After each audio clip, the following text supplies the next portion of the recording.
Okay. Mm, mm. So we'll be looking at okay, so hello house. I'm there. Hello, can you hear me? We can hear you, Yes, sir. you can hear you. Okay, thank you. Um, Congrats for your upliftment or promotion to the intermediate class of the ABC. Thank you, sir. Congrats. Dear, okay, so this is entrepreneurship and innovation. Dear. So I'm sure we already have the study pack. So this is just a revision to listen to your questions, and see how we can provide solutions to them, all in preparation for the forthcoming exam. Now, the exam, as you will have experienced, is such that it's not difficult at all. Once you apply yourself to um, what you have learned. So in entrepreneurship and innovation, we have 12, it contains 12 chapters. And so we just want to review what you have learned. Entrepreneurship, a review, innovation, attributes of a desirable, desirable of a successful entrepreneur, creative thinking, that is by unlocking entrepreneurial competencies, business plan overview and market development, business strategy and planning, financial management, credit and financial discipline, market access, business leakages and customer loyalty. I want to believe you can hear me loud and clear. Yes, Yes, sir. sir, we can hear you, sir. Thank you. So then we'll also be looking at ICT in business management, monitoring and evaluation, business diagnostics or scope, and then challenges besetting Nigerian businesses, and then chain development and principles of record keeping. So we'll quickly look at this pim. Okay. So our chapter 1 is talking about entrepreneurship. What is entrepreneurship? When we talk of entrepreneurship, we are talking about innovation. Okay, that entrepreneurship is characterized as an innovative process. Okay, signifying the impacts of society welfare and economic development. Okay, so you look at each of us, we are entrepreneurs. Most of us are POS agents. Okay, so what are the various definition or orientation of entrepreneurship as an entrepreneur? What areas do we engage? Okay, so various definition emphasizes is social orientation. That is, as an entrepreneur, what do you do? How do you make profit? How do you bear risk? You understand?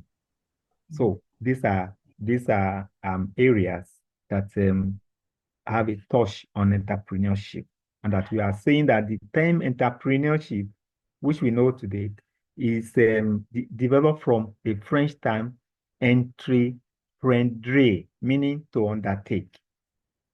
Okay, entreprendre, that is to undertake. Okay. Now, it is like taking various aspects as opportunity recognition, value creation, and resources mobilization. There are different fields of entrepreneurship. Okay, we have social, corporate, women, and so on and so forth. Okay, so these are what we are looking. It's just a preview. What do you understand by entrepreneurship? What are the various areas we can segregate entrepreneurship into? Okay, so this chapter highlights that while innovation is central, entrepreneurship also demands careful risk management. Careful risk management. So while you are looking at when you want to make profit, in making profit, you should be aware that there are risks to bear. There are resources to source for, and things like, and so on and so forth. So this is a preview of entrepreneurship, that you have you want to be an entrepreneur. In doing that, you need to be very innovative. It is innovation that will help you to do things, the normal things, in a different way that will appeal to your target market. So entrepreneurship is very broad, it's a very broad topic. It's a very broad calling and vocation. Okay. So now, if we want to look at what you can expect as a question from that, so what is entrepreneurship and why is it considered an innovative function? Why is it considered to be an innovative function? That why are you looking at what you do, of what role is innovation? Innovation is you being able to do the usual thing in a new way. You have ideas and you are making your ideas to be activated, to be acted upon. Now, two, you have to describe the various fields of entrepreneurship as outlined. We have talked about women, social, and other areas. Okay, just note them. Then how does entrepreneurial mindset contribute to business success? Entrepreneurial mindset we are talking about here is saying that you should have a to-do. I'm able to see yourself as being successful in all you do. All those negative, all those things that do not add up, you should not allow them in your mind. Go to your business with the mindset of somebody who is successful, who is making headway. Okay? So what are the three types of risks associated with there are risks? There are various risks that are associated with entrepreneurship. Now, what do we understand by risk? Is saying that be according to plan. Okay. So what are the various types? We have the risk that the profit you are looking at may not come, and the risk that even the environment may turn to the other thing. So specifically, there are three types of risks that are associated with entrepreneurship, and you need to also note them. Then five, what is the concept? Why is the concept entrepreneurship nexus important in understanding entrepreneurial activities? That now, when you say nexus, it means a meeting point. There's a meeting point between your ideas, okay, and then transforming these ideas into product or service, and then meeting needs. So the concept entrepreneurship is just saying that there is a meeting point of your ideas, of your action, of your even market, of your target market. So a connection between various activities which an entrepreneur engage in. Okay, so that is what is meant by entrepreneurship nexus. Now, all these questions, a solution has also been proffered to all of them. we'll share this slide with this slide will be available for you just to go over. It's okay. Okay, so in chapter 2, we look at innovation. We look at innovation. Innovation is distinct or different from invention, okay, which is a focus on the application of ideas in products and processes that meet market demand, okay? And we read about someone here, Peter Drucker is a very popular marketer. Yes, Peter Drucker is an author, and he defines um, innovation to include the improvement of human and material resources to create wealth. And he emphasizes the importance of understanding innovating. We usually say necessity is the mother of invention. Do you understand? So we need to go from the point of need to going back to innovate, to innovate. Okay. Now, it's also saying that the chapter categorizes the source of innovation and discusses its relationship with entrepreneurship and economic development. Now, there is a relationship between entrepreneurship and economic development.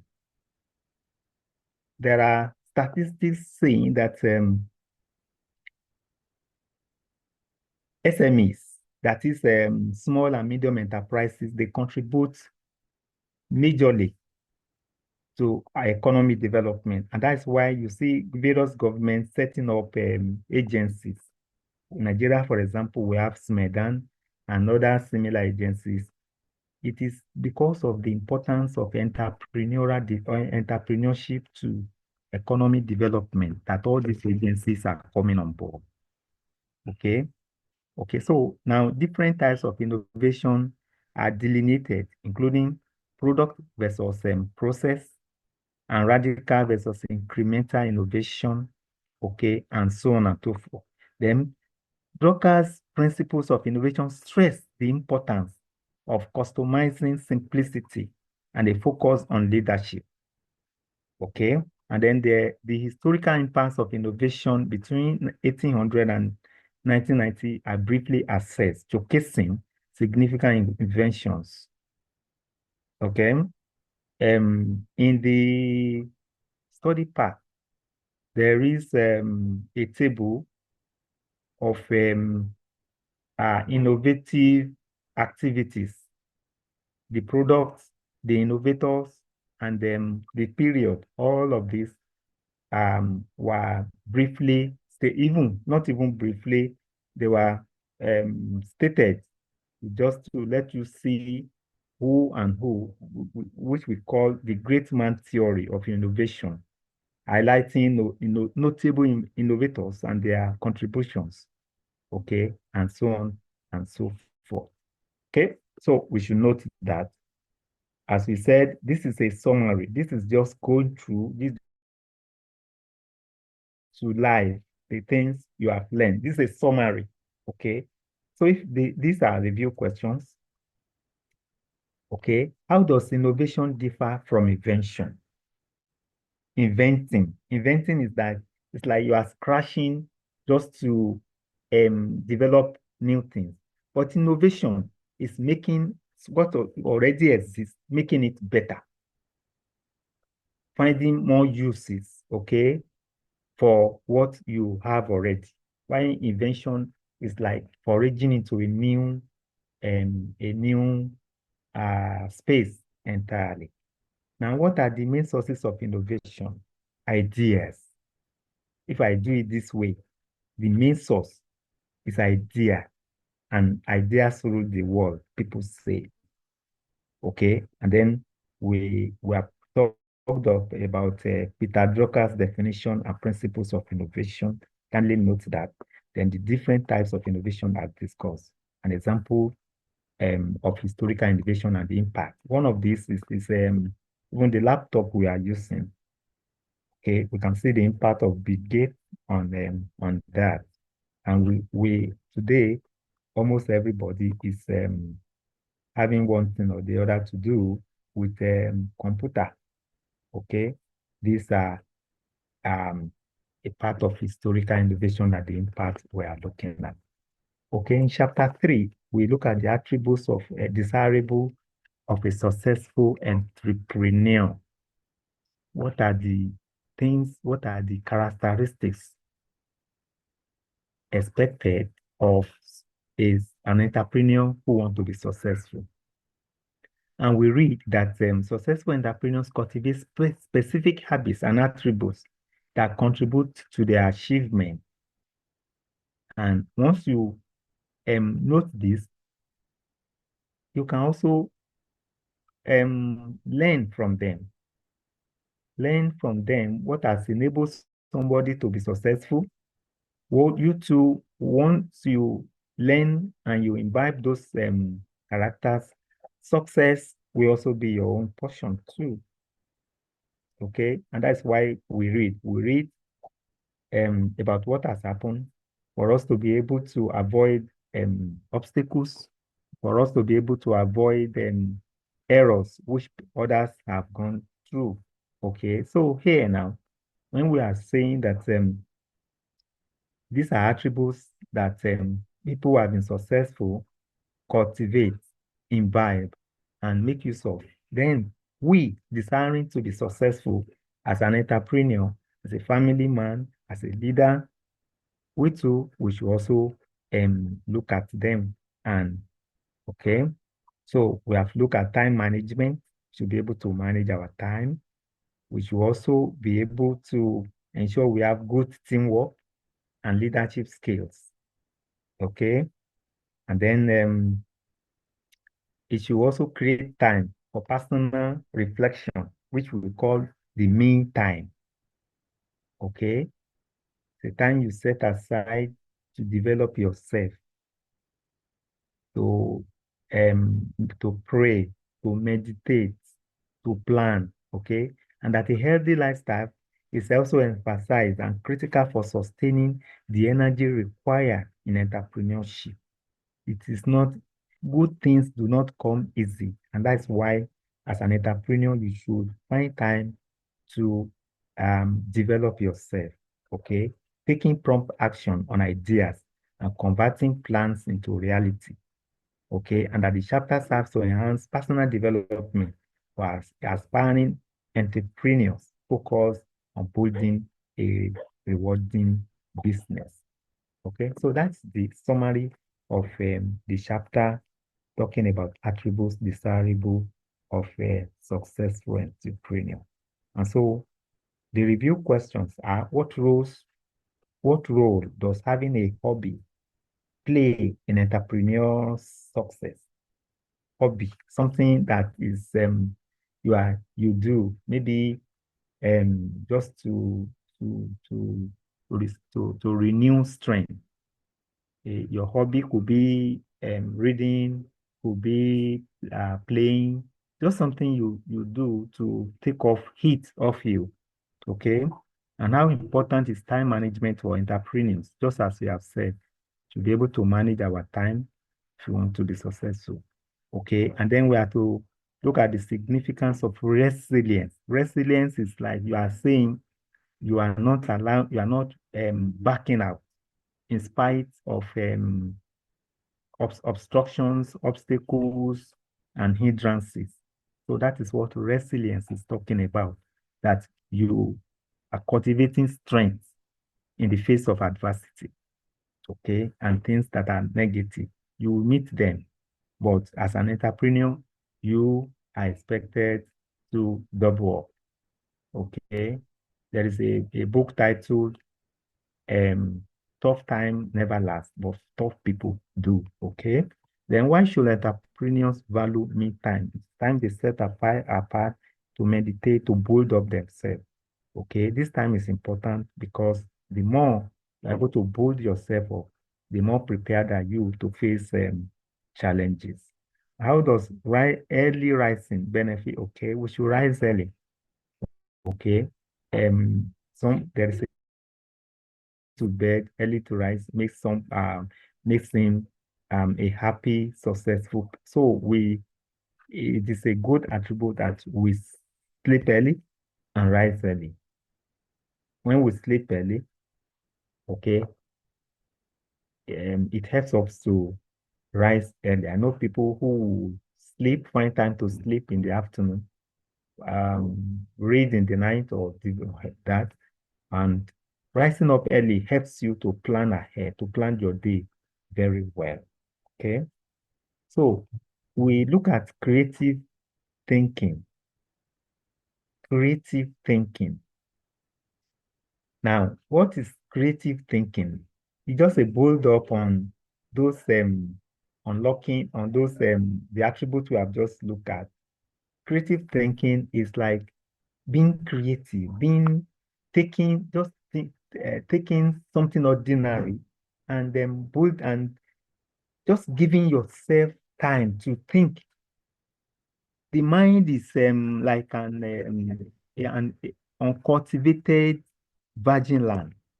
When we continue to explore our mind, our subconsciousness, then we'll be unlocking competencies. The subconscious mind is such that when enabled, when allowed through our subconsciousness, so many solutions we brought to bear on what we are looking at. Okay, so we've been made to understand that neuroscience researches the idea that creativity can be developed like a muscle. Okay, through what? Through proper use of right tools. Okay, so it is important that we find time to think, find time to meditate, find time to think creatively. The more we do it, we continue to develop that muscle, we continue to increase. And so success becomes easy, becomes like a usual path for us when we find time to reflect. Okay. Now, in that chapter 2, we are also made to understand that we should embrace failure as part of the innovative process. Okay, so we just talked about um, being resilient in the last chapter. This embracing failure also is saying you do not see yourself failing. Just see yourself as if you are learning in the process. In fact, the word failure should not even be in your dictionary. See yourself as learning. Okay, there are practical tips for enhancing business and creativity. Then encouraging a culture of openness to concepts. Okay, concepts. When new concepts come, okay, you don't just brush it aside. We have been doing it this way. We continue to do it that way. No, it doesn't have to be so. Okay, there's connection between creativity, improved leadership skills, and resilience. Okay, there is linearity in all of this. Okay, you can see words are being used in different ways, almost meaning the same thing. Okay, so and questions there. Why is creative thinking essential for business success? What other people see as obstacles? Somebody who's thinking creatively will see it as opportunity. Yes. And the more your earning capacity will be determined by the solution you are providing and for how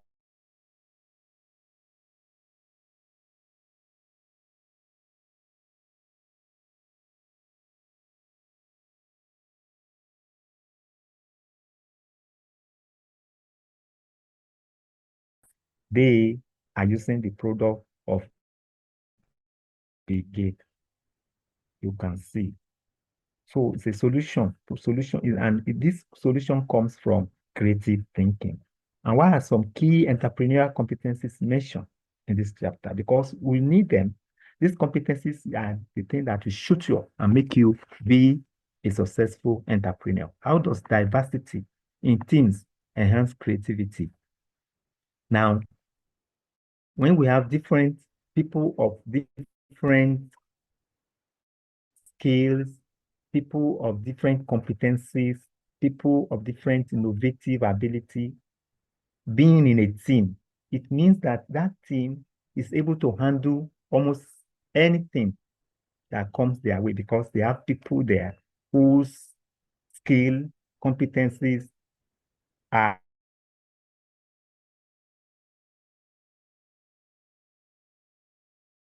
so that's the word diversity means that different skills and competencies. Okay.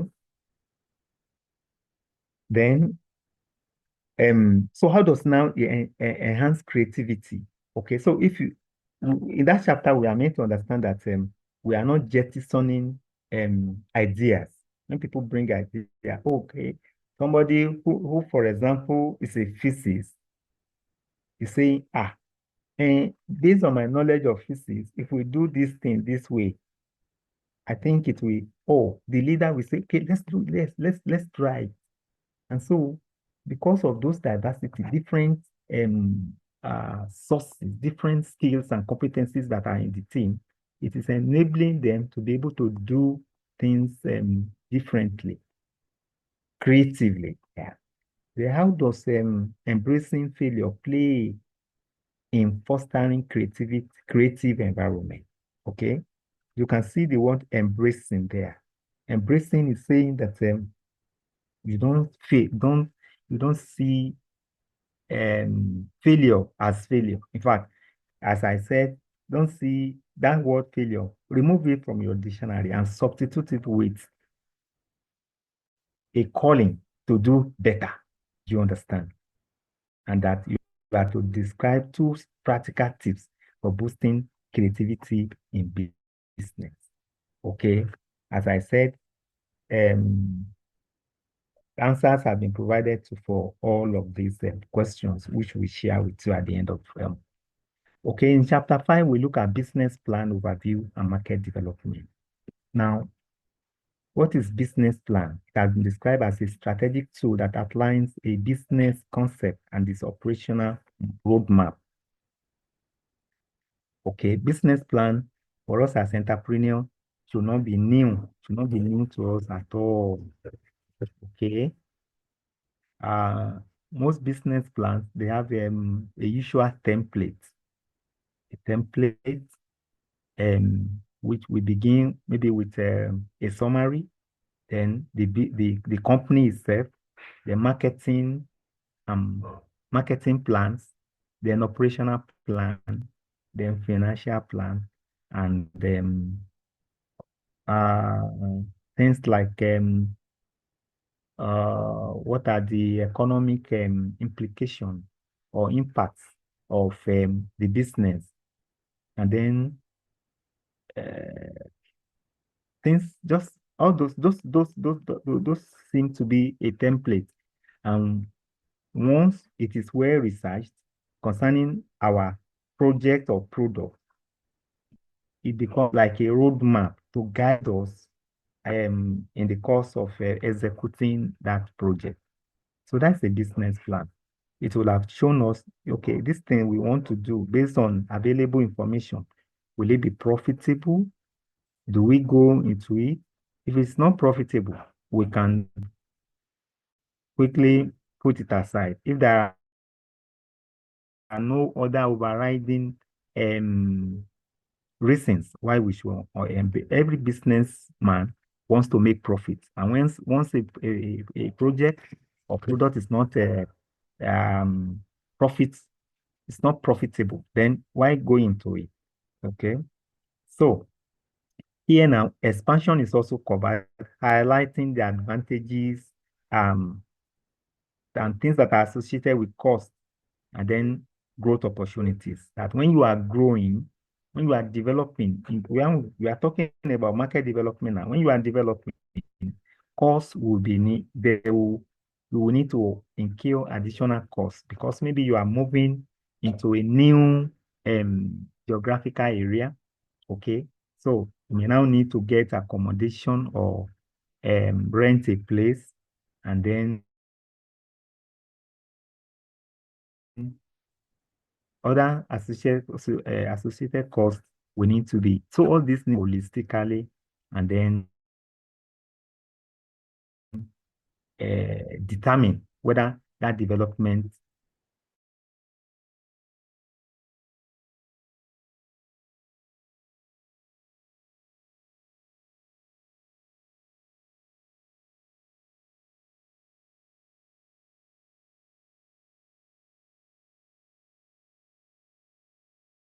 the mirror, the window, the meeting point of clients.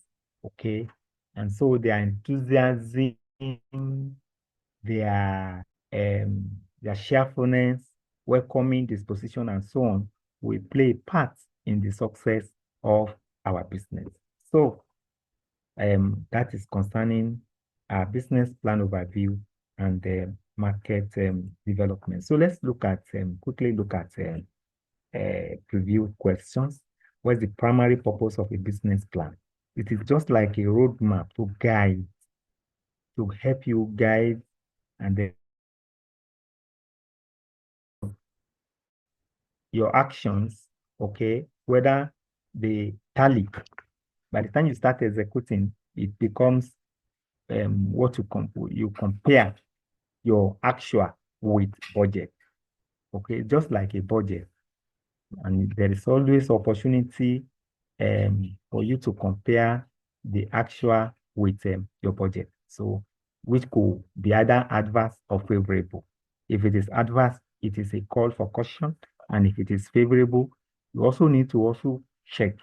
Maybe it is your budget that is understated. So you need to, all these are things with planning, I mean, with uh, practice, you develop the necessary skill. Okay, you have to list and describe two essential components of a startup business plan. Okay, startup. We've just listed them components of a business plan. That's okay. The first thing is a summary.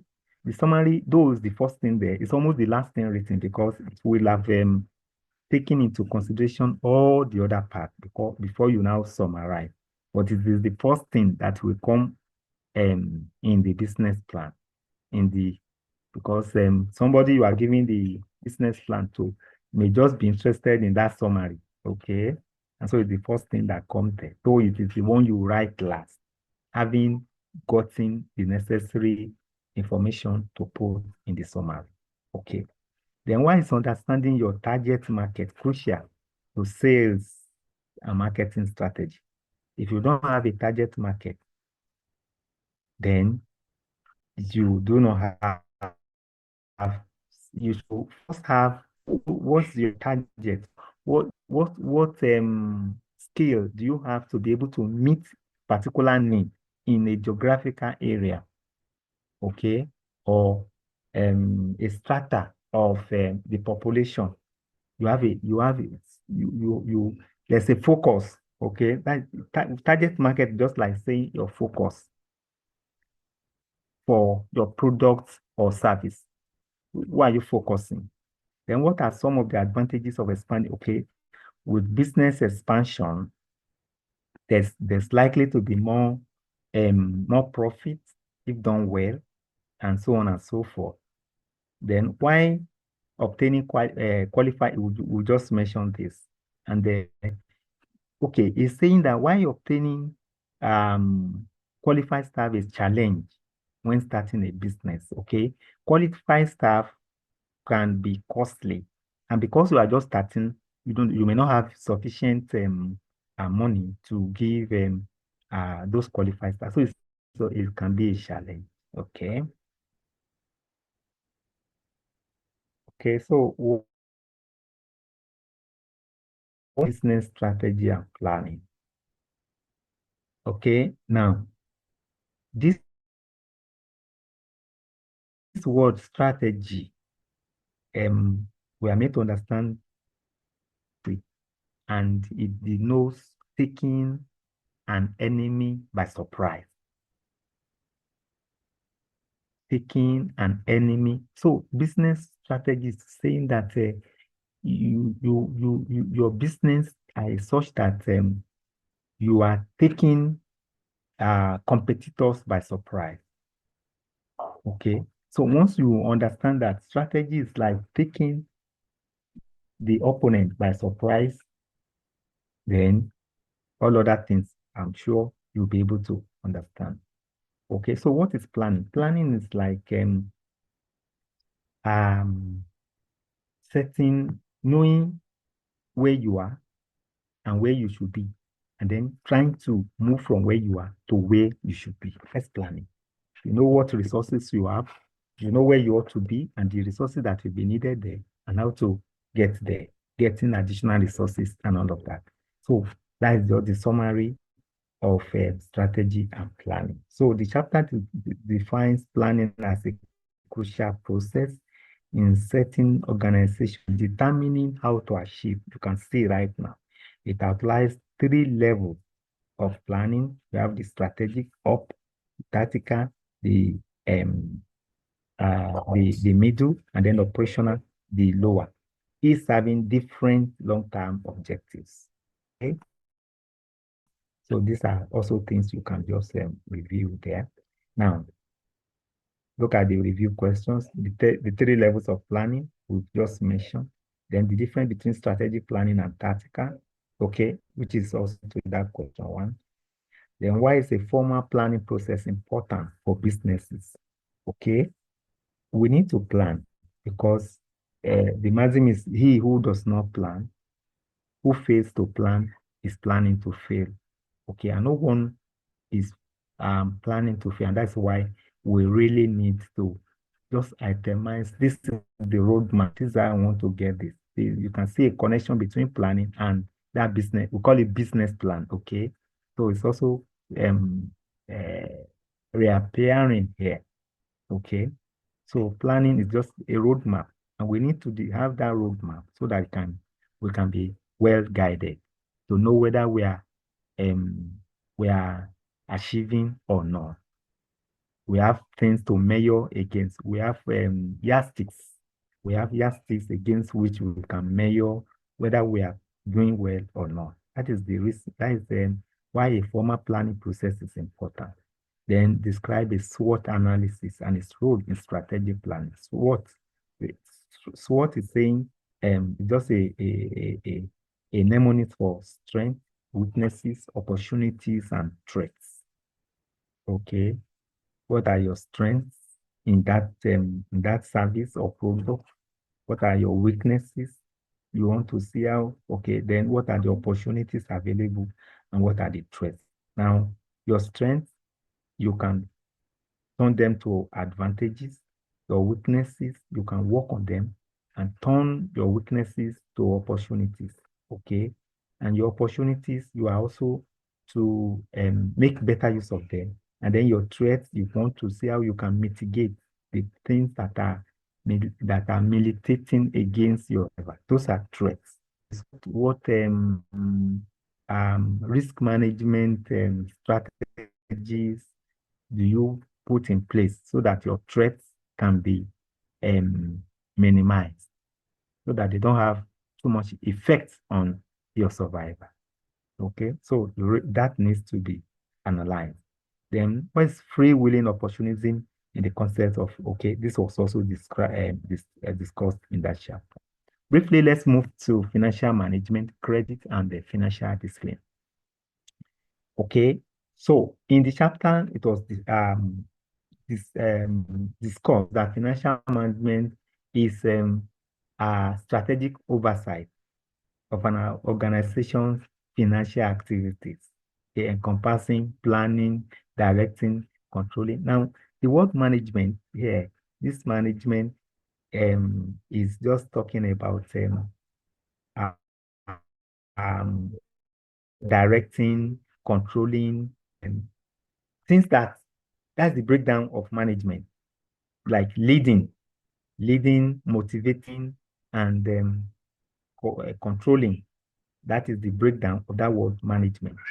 Then now we now say financial management, okay? And then this has to do with your financial activities. And that the key objective is to ensure that there is adequate funding able for your business.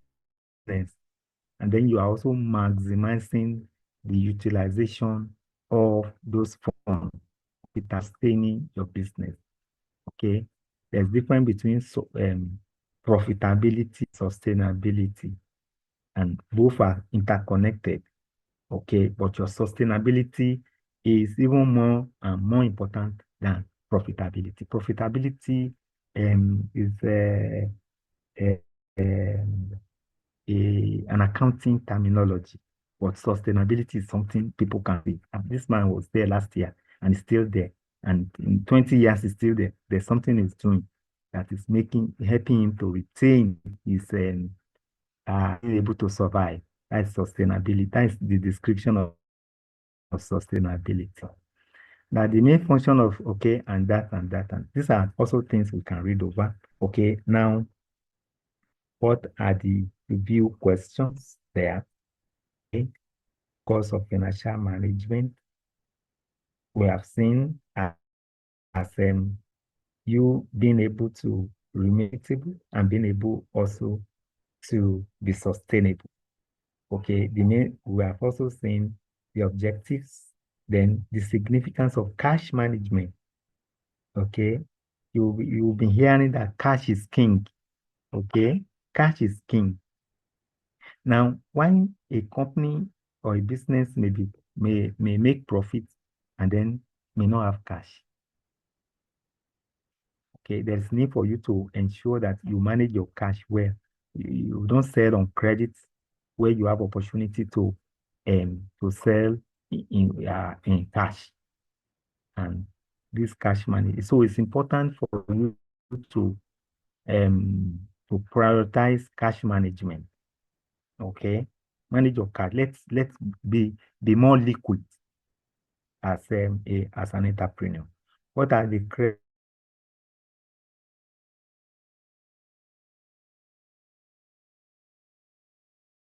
Okay, them like saying being able to overdraw your account, people selling to you on credit, or you being able to borrow from a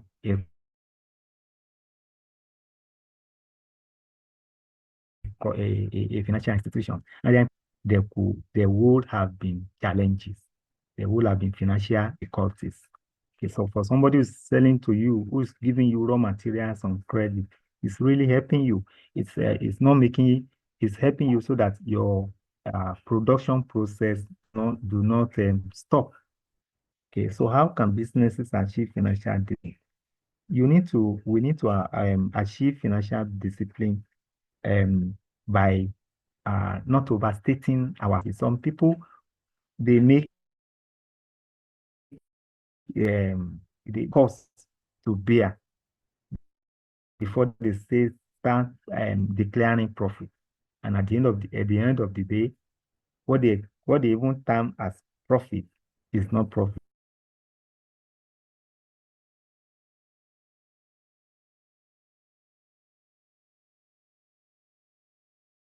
It's organic growth.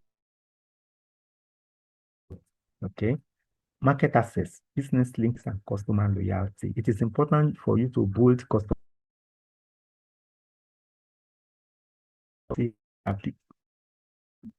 loyalty, like customers keep on coming. They see your business, they prioritize. Why will someone prioritize? Seek to know. It is because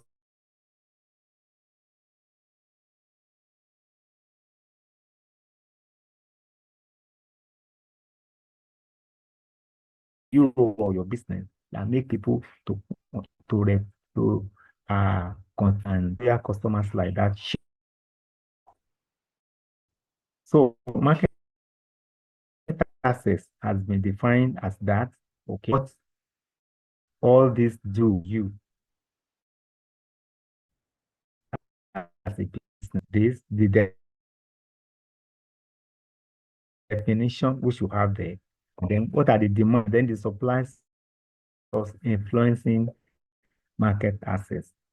So